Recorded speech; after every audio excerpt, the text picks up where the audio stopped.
Hello guys, ako nga pala si YouTuber. Escape the YouTuber uh, from Transylvania. Kasi isa ako vampires eh. Hello, joke lang po yun ah.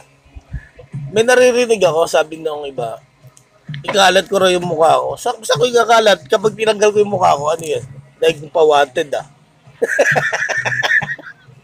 Bakit may kami gumamit pa nga ng documents ko eh. O kaya mukha ko eh. O diba? Kaya tunay, okay matatakot na mag-post ka sa YouTube o kaya sa Facebook. Hindi masama yun. Basta, di ba? Wala kang nung inapakan tao. Kapag may inapakan tao, malamang higanti ka.